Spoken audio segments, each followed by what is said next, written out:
I talked about oscillations or vibrations of a single object like a pendulum in which a heavy object is attached to a long string. We treat this heavy object as one object or one particle and do our analysis. I talked about object which is connected to a spring, how that oscillates, that vibrates. I also talked about oscillations of two objects which can interact with each other, like two things connected with some kind of a spring or so. So that also I showed.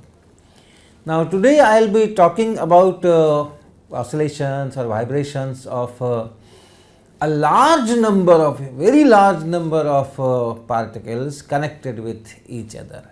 What I have in mind is a solid object, and from there we will understand what the wave is or what the wave motion is, and especially my waves today will be all mechanical waves where particles will contribute.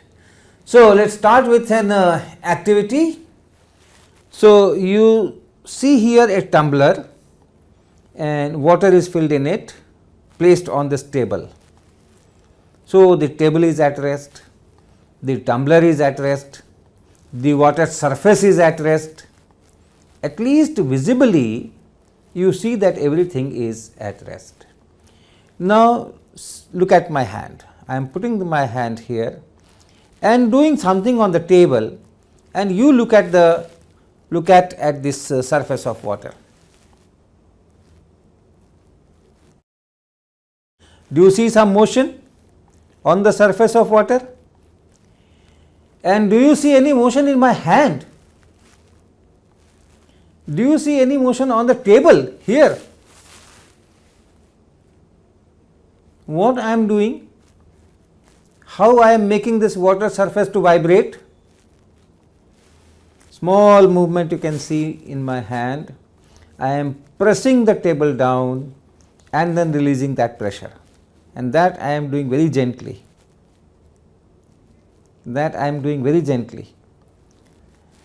So, I have created some motion here in the particles of this table surface by pressing it down or releasing, and this motion created here is able to cause motion of these water particles. So, how does that information travel from here to here?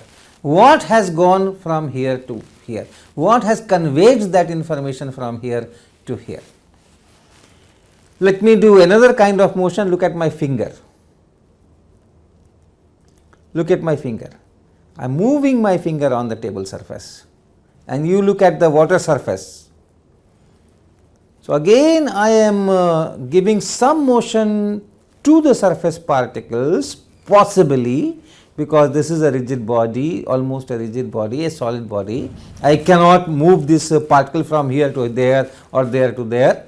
So, very small motion about its own equilibrium position can be created without breaking the table by just moving the finger, but that small motion is able to create a lot of vibrations there.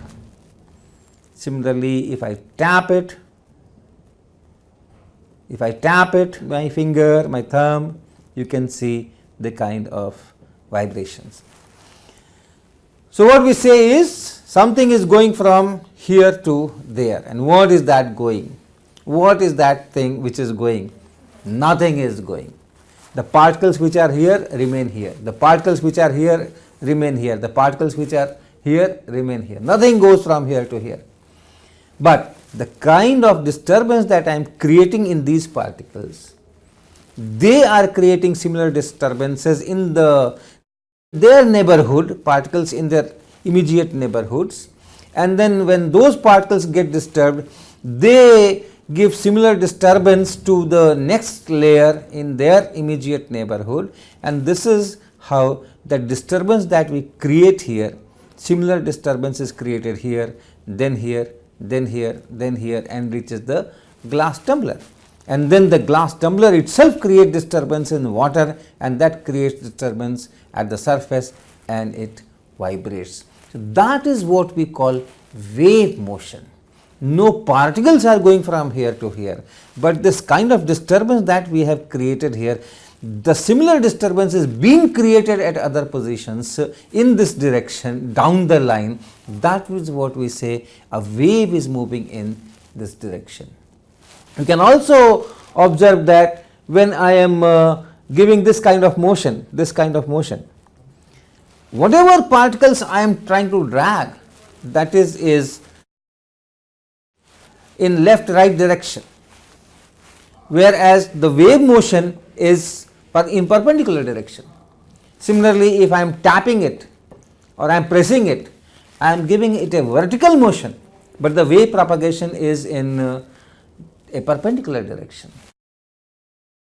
So, you should identify very clearly what is the particle motion and what is the wave motion. The wave motion is created due to particle motion, right, but they are totally different. Wave is no material is moving, wave is a kind of disturbance that you had created here is being created there. So, that is how something we say that something is moving and wave is moving, where particles are the real particles. So, motion of particle, motion of wave, the directions will be different, the magnitudes will be different. Wave goes from here to here 10 centimeters, 15 centimeters, 20 centimeters, particles go probably hardly a micrometer or so. So, these two kinds of motions are to be differentiated. So, we will be doing more activities to see this wave motion. My next demonstration on waves will be on a long spring or the slinky. This is a gift item easily available. You can stretch it to a very long length, and then if you disturb at one part of this long spring, that disturbance travels on this. In fact, we have separately video shooted this disturbance and this wave motion, and I will be discussing on the basis of that video clip.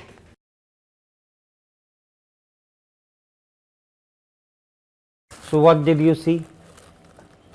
We created a disturbance at one end of this long spring by shifting some of the coils sideways, and then you saw that as time passed, this disturbance traveled along this spring, reached different places. So, that was the first observation you must have done. Another observation which I am sure you have not missed is that the wave comes back after reaching the other end, the disturbance again comes towards the starting point.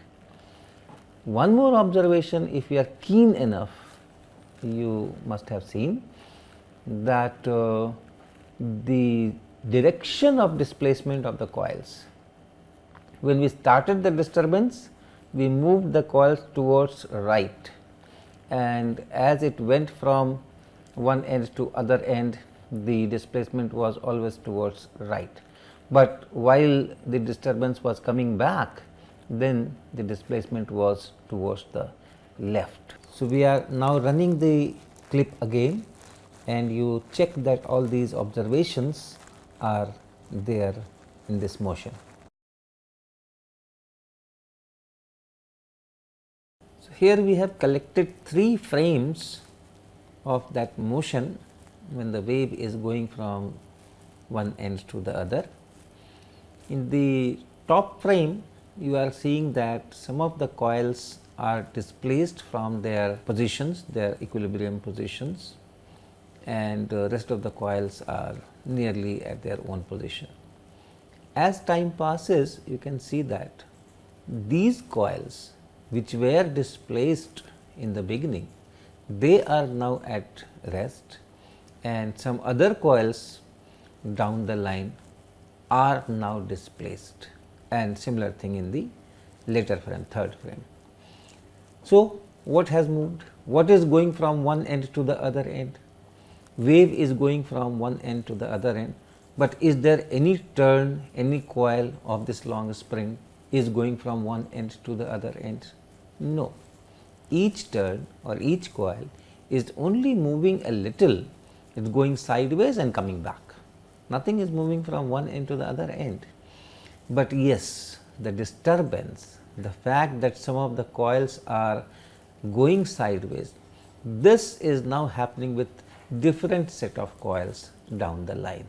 So, that is what we know by this wave motion.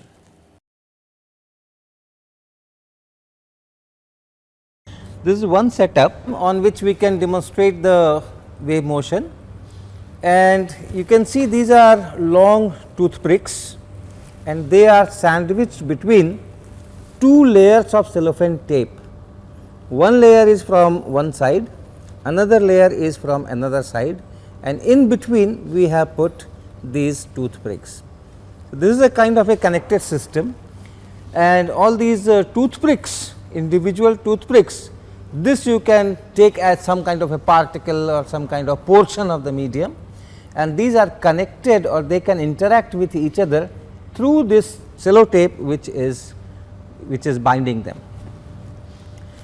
So, you can see everything is in roughly in equilibrium position, and the disturbance I will create in one of these straws or at some portion will be an angular displacement from this equilibrium position. So, for example, this particular toothpick, if I pull it in one direction, it will rotate, and that angular displacement will be our disturbance. So, I do this disturbance in this portion, and you see how it travels down the line.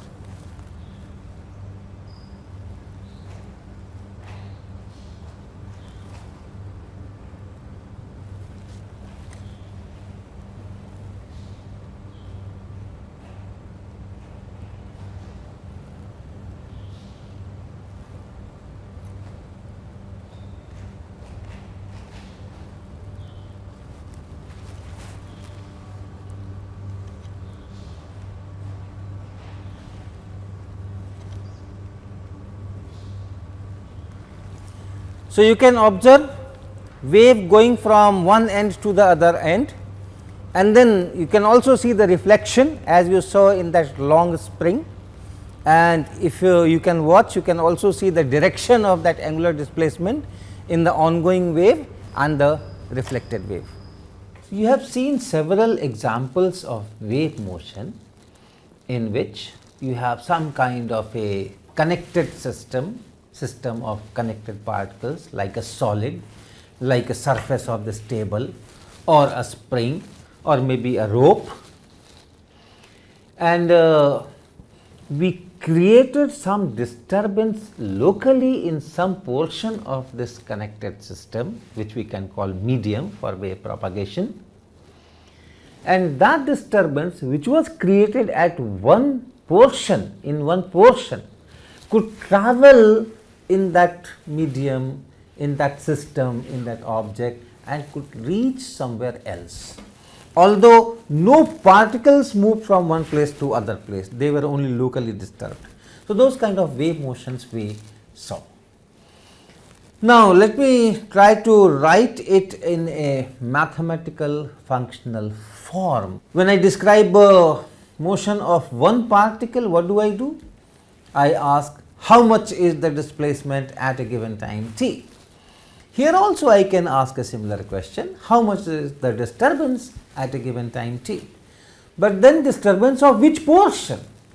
So, I have to specify of this big system which portion I am talking of. To start with, let us talk of a one dimensional system, so that the medium or that object in which the wave is travelling can be described by just one coordinate, like a string. Let us say string. Let us say you just have a string. Of course, the string should be tight and all that. So, some portion you can say that okay, this is x equal to 0 and this is x direction, and then each portion is described by a particular value of x. And then let us say at t equal to 0, this particular portion is disturbed and it's like this. This string is like this.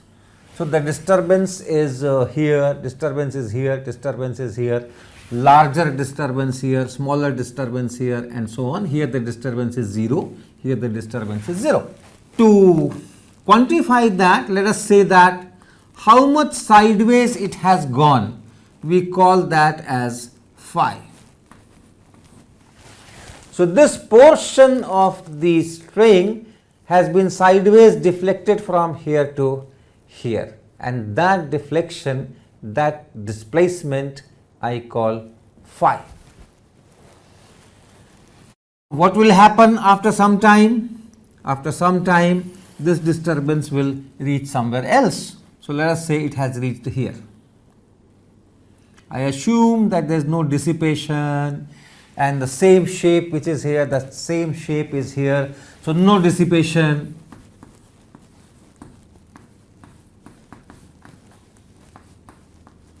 No dispersion.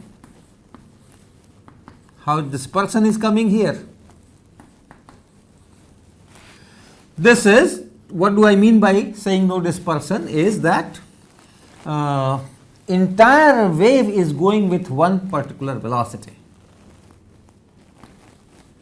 This wave moves in positive x direction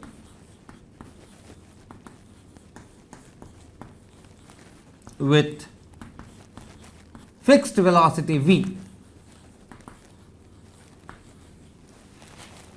If it is not, then you can have a change in shape. If the front portion moves with a higher speed and the rear portion moves with a smaller speed, then you will have change in shape and all those things, which that we call dispersion.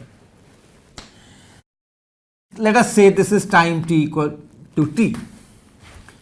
Okay, so this is time t and this is time 0. This point is x. So what is this point? What is the coordinate of this point? Since the wave is moving in positive x direction with velocity v, this distance must be vt. And hence the coordinate here should be x minus vt. So assuming no change in shape, etc., whatever is the value of phi here, whatever is the value of phi here, okay, whatever be the value of this displacement here, same is the value of phi here. So if I write this as phi x comma t,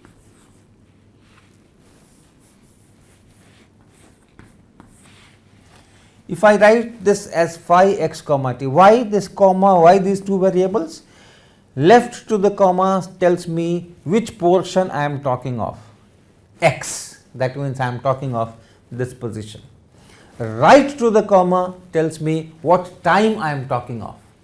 So at this position x, at this time t, what is phi? So that is this phi. And for this, what do I write? What do I write? This is phi, which position? This position is x minus vt. So left to the comma x minus vt, and right to the comma time is 0, so 0. And these two are same under those assumptions. So this tells us a very interesting fact, that the general expression for disturbance in terms of x and t must have, that expression must have x and t coming only in this combination. X and t must come as a combination x minus vt and nothing else. For example, if I write phi xt is equal to some constant times e to the power some minus x minus vt divided by a whole square, that is okay. This is a good function. It is a valid wave. It is going in x direction with velocity v. But if I say that phi is equal to phi xt is equal to some constant times some x square by say a square plus some v square by some v naught square and times some t square by some t naught square and so on. This is not a wave propagating in positive x direction with velocity v. So, this is not a wave, it must come in this combination. And similarly, if the wave is going in negative x direction, what will happen? If this wave is going in negative x direction with velocity v, this will be phi xt equal to phi or x plus vt0. So, the functional form must have x and t coming in this combination.